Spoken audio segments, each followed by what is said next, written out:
ഓം സദ്ഗുരവേ നമഃ. അടുത്ത അതായത് 56-ാമത്തെ തിരുനാമമാണ് ശ്രീമന്നഗരനായിക. ശ്രീമൻ ശ്രീമത്തായ, നഗരനായിക നഗരങ്ങളുടെ നായികയായവൾ. അപ്പോൾ ശാസ്ത്രപ്രകാരം ആചാര്യന്മാർ പറയുന്നത് സമുദ്രത്തിൽ, അതായത് സമതലത്തിലും പർവ്വതങ്ങളിലുമായി 16 തരത്തിലുള്ള ആവാസ വ്യവസ്ഥകളുണ്ട് എന്നാണ്. ആവാസ വ്യവസ്ഥകൾ. അപ്പോൾ സമുദ്രത്തിലെ ജീവജാലങ്ങൾ 8 തരത്തിലുള്ള ആവാസ വ്യവസ്ഥകളുള്ളതാണ്. കരയിലും പർവ്വതങ്ങളിലും കരയിലുമായി 8 തരത്തിലുള്ള ആവാസ വ്യവസ്ഥകൾ. അപ്പോൾ 8 എണ്ണം കരയിലും 8 എണ്ണം ജലത്തിലും. ആവാസ വ്യവസ്ഥ എന്നാണ് പറയുക. അത് ചിലപ്പോൾ ഒരുപക്ഷേ ഒരേ ആവാസ വ്യവസ്ഥയിൽ തന്നെ പല തരത്തിലുള്ള ജന്തുക്കളുണ്ടാവും. ഇപ്പം നമ്മൾ മനുഷ്യരുടെ ഒരു ആവാസ വ്യവസ്ഥയുണ്ടല്ലോ, അത് പട്ടിയും പൂച്ചയും ഒക്കെ ചില ജന്തുക്കളും കൂടി ആ ആവാസ വ്യവസ്ഥയിൽ വരും. പല തരത്തിലുള്ള ആവാസ വ്യവസ്ഥ. അപ്പോൾ അതുകൊണ്ട് ആചാര്യന്മാർ കരയിലെ ആവാസ വ്യവസ്ഥയെ 8ആയിട്ട് തരംതിരിച്ചിട്ടുണ്ട്. അതുപോലെ സമുദ്രത്തിലെ ആവാസ വ്യവസ്ഥയെയും 8ആയിട്ട് തരംതിരിച്ചിട്ടുണ്ട്. വലിയ തിമിംഗലങ്ങൾ പോലെയുള്ള ജന്തുക്കളുടെ, ചീങ്കണ്ണി, സ്രാവ്, തിമിംഗലം തുടങ്ങിയവയെപ്പോലെയുള്ള വലിയ ജന്തുക്കളുടെ ഒരു ആവാസ വ്യവസ്ഥ, അതിന് താഴെയുള്ള ജന്തുക്കളുടെ ഒരു ആവാസ വ്യവസ്ഥ, താഴെ അടിത്തട്ടിലുള്ള ജന്തുക്കളുടെ ആവാസ വ്യവസ്ഥ, ഇങ്ങനെ 8 തരത്തിലുള്ള ആവാസ വ്യവസ്ഥകൾ സമുദ്രത്തിലുണ്ട് എന്നാണ് ആചാര്യന്മാർ നിർദ്ദേശിക്കുന്നത്. അതുപോലെ 8 എണ്ണം കരയിലും, പർവ്വതം അല്ലെങ്കിൽ സമതലം. ഇത് 8 16 തരത്തിലുള്ള ആവാസ വ്യവസ്ഥയാണ്. 16 തരത്തിലുള്ള ആവാസ വ്യവസ്ഥകളായി മൊത്തത്തിൽ ഭൂമിയിലെ ആവാസ വ്യവസ്ഥയെ 2ആയി തിരിച്ചിട്ടുണ്ട്. 16 തരത്തിലുള്ള ആവാസ വ്യവസ്ഥകൾ. അപ്പോൾ ഈ 16 എണ്ണത്തെയും നഗരം എന്നാണ് ആചാര്യൻ വിശേഷിപ്പിക്കുന്നത്. ഒരു ആവാസ വ്യവസ്ഥയെ നഗരമെന്നാണ് പറയുക. നഗരമെന്നുള്ള വാക്കിൻ്റെ അർത്ഥം തന്നെ ഒരു പ്രത്യേക ആവാസ വ്യവസ്ഥയിൽ ഒരു കൂട്ടം ജീവജാലങ്ങൾ ജീവിക്കുന്നതിനെയാണ് നഗരമെന്ന് പറയുക. അപ്പോൾ ഈ നഗരങ്ങളെന്നുള്ളത് കൊണ്ട് ഇവിടെ ഉദ്ദേശിക്കുന്നത് ആവാസ വ്യവസ്ഥയാണ്. അപ്പോൾ ഈ 16 തരത്തിലുള്ള ആവാസ വ്യവസ്ഥകളുണ്ട്. അതുകൊണ്ട് ഈ ഇത്രയും 16 തരത്തിലുള്ള ആവാസ വ്യവസ്ഥകളുടെയും അധീശയായവൾ, നായികയായവൾ, അങ്ങനെയുള്ളവളായ ദേവിയെ നമ്മൾ ശ്രീമൻ നഗരനായിക എന്ന് വിളിക്കുന്നു. ഇനി നമുക്ക് 57-ാമത്തെ തിരുനാമത്തിലേക്ക് പോകാം. ചിന്താമണി ഗൃഹാന്തസ്ഥ. ചിന്താമണി ഗൃഹാന്തസ്ഥ. ഗൃഹം താമസസ്ഥലം, ധാമം. അന്തസ്ഥ, അന്ത ഉള്ളിൽ, സ്ഥ സ്ഥിതി ചെയ്യുന്നവൾ, ഇരിക്കുന്നവൾ. ചിന്താമണി ഗൃഹാന്തസ്ഥ. ചിന്താമണി എന്ന ഗൃഹത്തിനുള്ളിൽ വസിക്കുന്നവൾ. ഗൃഹ അന്തസ്ഥ, ഗൃഹത്തിൻ്റെ ഉള്ളിൽ സ്ഥിതി ചെയ്യുന്നവൾ. എന്താ ചിന്താമണി? സംസ്കൃതത്തിൽ 2 വാക്കുകളുണ്ട്.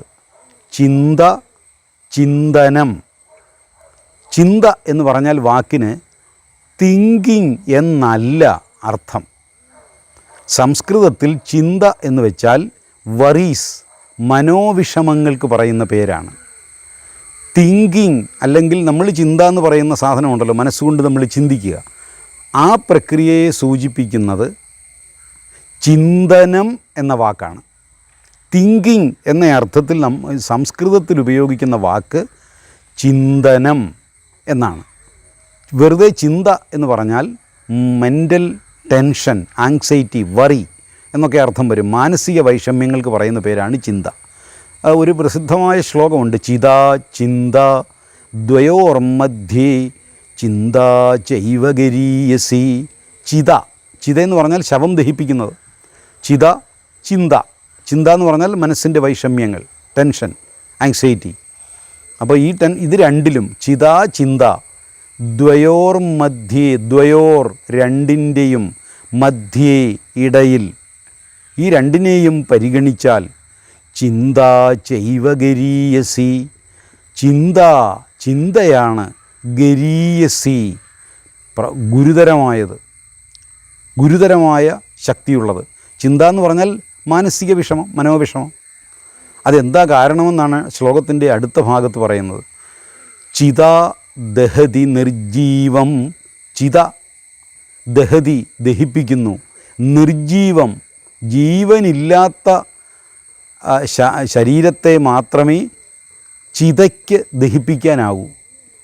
എന്നാൽ ചിന്തയോ, മനോവൈഷമ്യമോ, ചിന്താ ദഹതി സജീവകം, ജീവനുള്ളവനെ ദഹിപ്പിക്കാൻ കഴിയുന്ന അഗ്നിയാണ് ചിന്ത, മനോവിഷമം. ഭഗവാൻ ഗീതയ്ക്കകത്ത് പലപ്പോഴും പറഞ്ഞിട്ടുണ്ട്, പ്രസന്നചേതസോ ഹ്യാശു ബുദ്ധി പര്യവതിഷ്ഠതേ പ്രസാദേ സർവദുഃഖാനാം ഹാനിരസ്യോപജായതേ.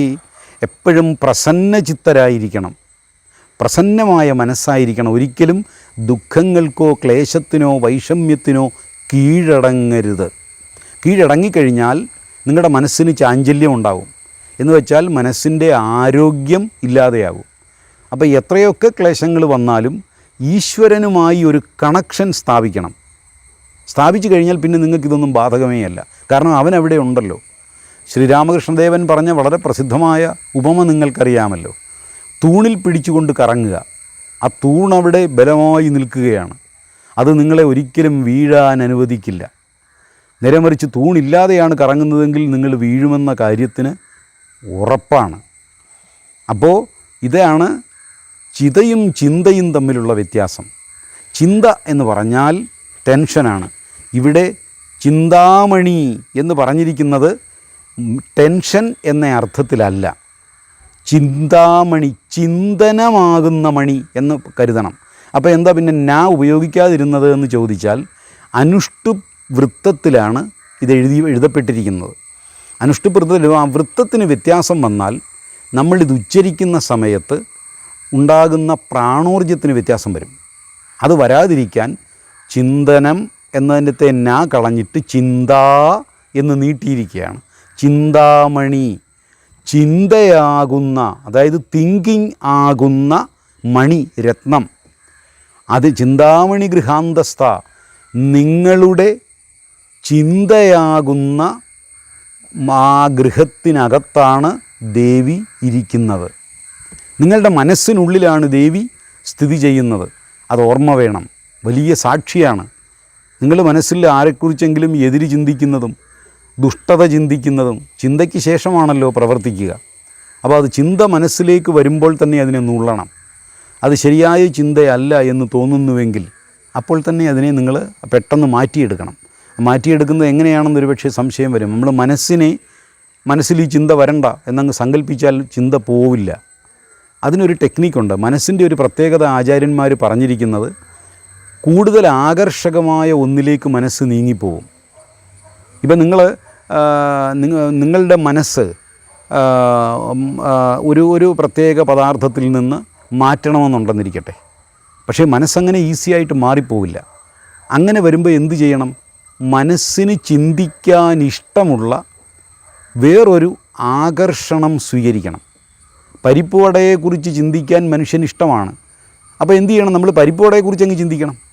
അപ്പോൾ ഇതിൽ നിന്ന് ചിന്തയങ്ങ് മാറിപ്പോകും. അല്ലെങ്കിൽ അതുപോലെയുള്ള പഞ്ചസാരയെക്കുറിച്ചോ ലഡുവിനെക്കുറിച്ചോ ഒക്കെ ചിന്തിക്കാമല്ലോ. അല്ലെങ്കിൽ നിങ്ങൾ കണ്ട ഏതെങ്കിലും ഒരു ചിത്രത്തെക്കുറിച്ച്, ഒരു ദൃശ്യം, ഒരു പാട്ട്, ഒരു പുസ്തകം, ഇങ്ങനെയൊക്കെയുള്ള കാര്യങ്ങളെക്കുറിച്ച് ചിന്തിച്ചു കഴിഞ്ഞാൽ ആ ചിന്തനം ശുദ്ധമായി തീരും. മനസ്സിനെ നമുക്ക് മാറ്റിയെടുക്കാനാകും. നമ്മൾ പറഞ്ഞുകൊണ്ടിരുന്നത് നിങ്ങൾക്ക് വ്യക്തമായി കാണുമെന്ന് വിശ്വസിക്കുന്നു. നിങ്ങളുടെ ഹൃദയാന്തരാളത്തിലാണ്. ഹൃദയം എന്ന് പറയുമ്പോൾ നമ്മൾ ഉദ്ദേശിക്കുന്ന ഈ രക്തം പമ്പ് ചെയ്യുന്ന ഹൃദയമല്ല. നിങ്ങളുടെ മനസ്സിനെയാണ് ഈ ഹൃദയം എന്നുള്ളതുകൊണ്ട് ഉദ്ദേശിക്കുന്നത്. അപ്പോൾ ചിന്താമണി എന്ന് പറഞ്ഞാൽ നിങ്ങളുടെ ചിന്തയാകുന്ന രത്നഗൃഹത്തിനുള്ളിലാണ് ദേവിയുടെ സ്ഥാനം. അങ്ങനെയാണെങ്കിൽ ദേവിയെ എന്താ നമ്മൾ കാണാത്തത്? മാലിന്യങ്ങൾ നിറഞ്ഞിരിക്കുന്നത് കൊണ്ട്. കാമം, ക്രോധം, ലോഭം, മോഹം, മതം, മാത്സര്യം, ഇത്രയും മാലിന്യങ്ങൾ മൂടിക്കിടക്കുന്നത് കൊണ്ട് ദേവിയുടെ സാന്നിധ്യം നമ്മൾ തിരിച്ചറിയുന്നില്ല. അത്രയേ ഉള്ളൂ. അപ്പോൾ ഇതിൽ നിന്നൊക്കെ നമ്മുടെ മനസ്സിനെ മാറ്റിയെടുക്കണം.